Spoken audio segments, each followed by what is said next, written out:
Unleash the power of goal setting to achieve your vision. The Next Success Principle by Jack Canfield.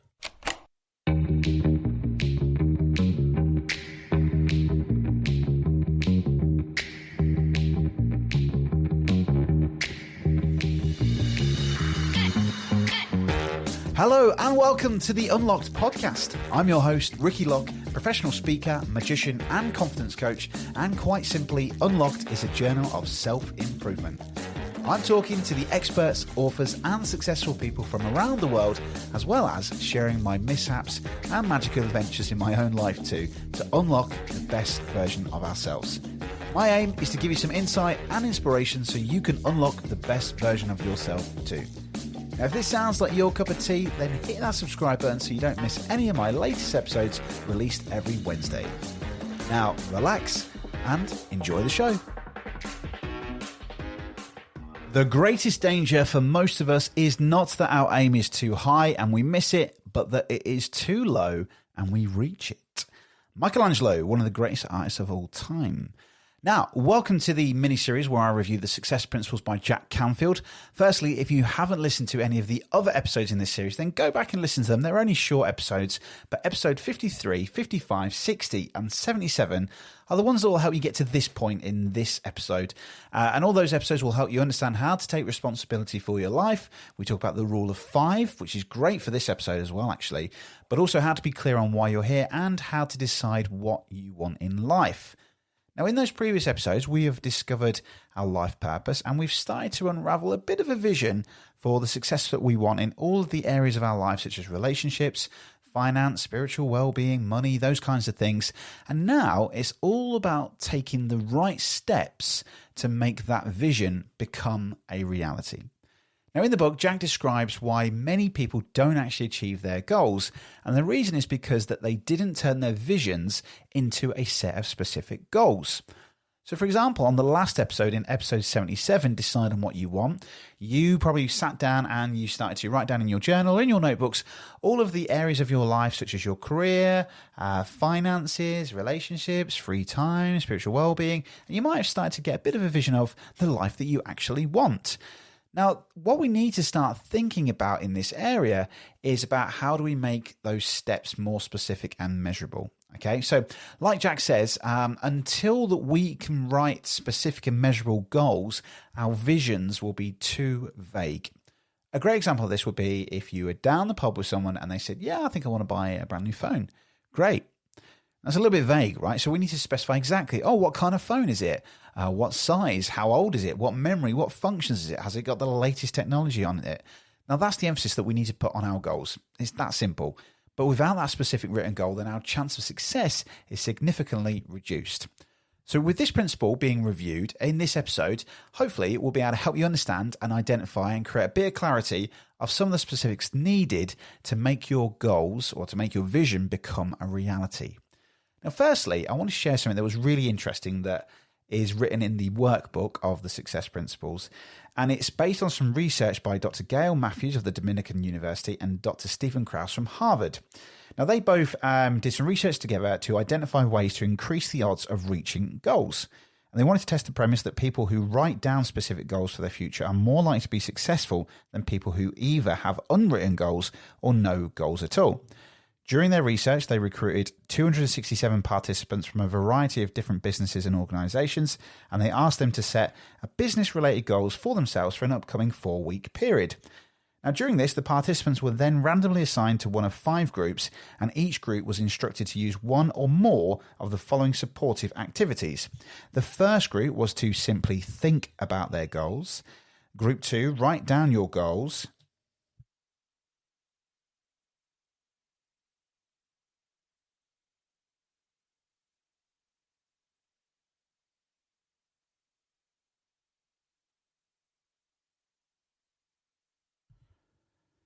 Number 1, simply think about your goals. Number 2, write down your goals. Number 3, make a list of actions you commit to taking towards your goals.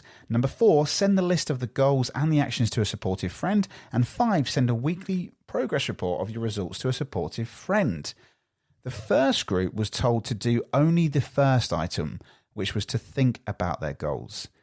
For each of the remaining groups, the researchers added one additional type of support until the final group, which was group 5, they were told to apply all 5. So to give you an example, so group 1 was just told literally just to think about their goals during this research period. Group 2 to 3 was asked to think about goals and also write them down. And then, as I've just said, group 5 was told to think about them, write down goals, share with a friend, and do the weekly progress report to a friend as well for a bit of accountability. Now, there's a great table that's in the actual, in the workbook that shows the results that each group obtained. And I'll read this out to you. It's what we call the success rate. And the success rate indicates the percentage of goals reached by each group at the end of the study. Group 1, who was only told to think about their goals, their success rate was only 43%. Group 2 to 3, who was asked to think about the goals and to write down the goals, achieved 56%. Group 4, who was asked to think about goals, write down goals, and share with a friend, achieved 64%. But Group 5, as you can probably imagine and assume, they were told to think about goals, write down their goals, share with a friend, and do the weekly progress report to a friend for accountability, and the success rate was 76%. Which this research provides substantial evidence that in addition to just thinking about your goals, 3 best practices will help ensure you reach your goals. In fact, when you do these 3 things, in addition to taking action on your goals, your chance of success is much, much higher. So this is it. So number 1, those 3 best practices is to write down your goal. This, as Jack says in the book, this is a must. This has to be somewhere. Later on, I'm going to talk about some top tips in the Make a Habit worksheet. So this has to be a must. So write it down, stick it. For me, it's right in front of my office. I've got it I've actually got it next to my bedside table as well. I know how sad am I. I'll explain that later on because that's also with the next principle about affirmations. And I've actually achieved 3 out of the 4 of those goals in just a short space of a month. So we'll talk about that on the next episode. But yeah, make sure that you've got it written down somewhere that you can also see. So for example, you might want to say you want to make more money next year. Again, that doesn't specify how much more that you want or precisely by when. So you want to make it a specific version. So it could be I will increase my income to £50,000 by the 3rd of January 2025. I don't know, whatever it might be, but make it really specific.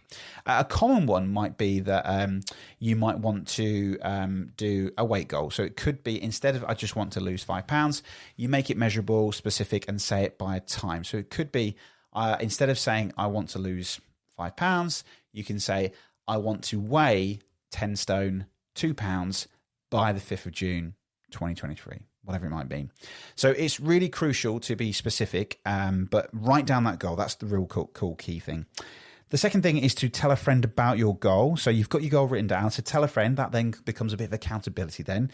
So tell a friend about your goal. Find a supportive friend or colleague and tell them your goal. And when you do this, then obviously it makes it more real because you're then putting it out into the world.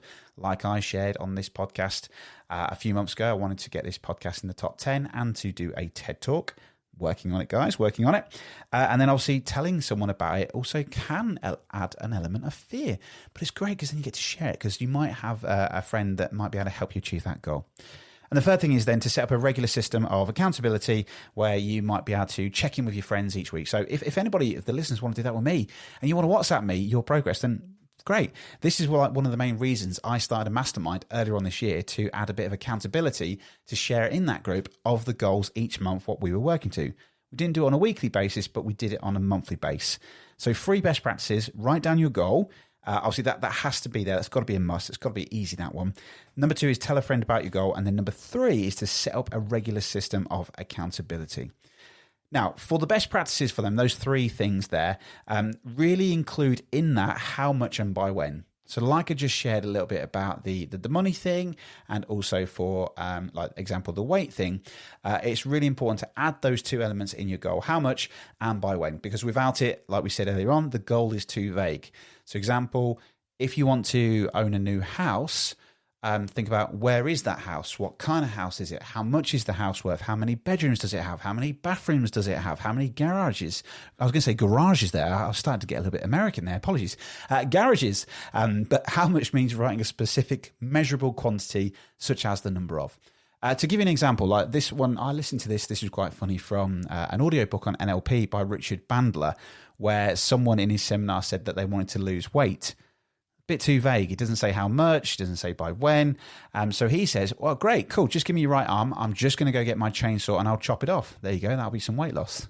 I love that. Now, obviously, it's really important to make sure that it is specific. So you could say, I want to lose 12 pounds of weight.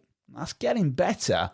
But another useful way might be, I would like to weigh 10 stone, 7 pounds by 8 a.m. on the 9th of September this year. That makes it more specific, but also really, really clear. And that's the real key here of what we need to do.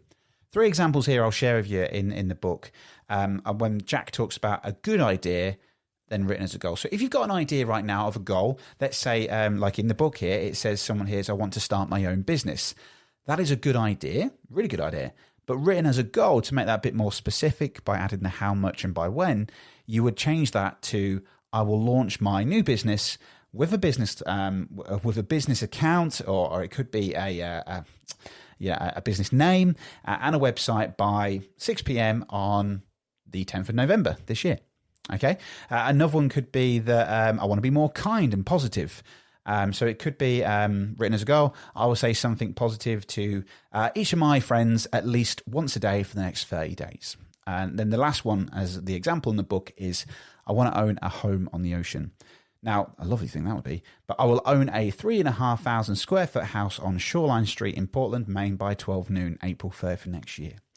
As you can kind of see here, what's happening is we're turning those good ideas, which you can then make it into a more specific goal by including the how much and by when. So thinking about your goal and then just working on those areas and thinking, how do you make it more specific and maybe a time-based?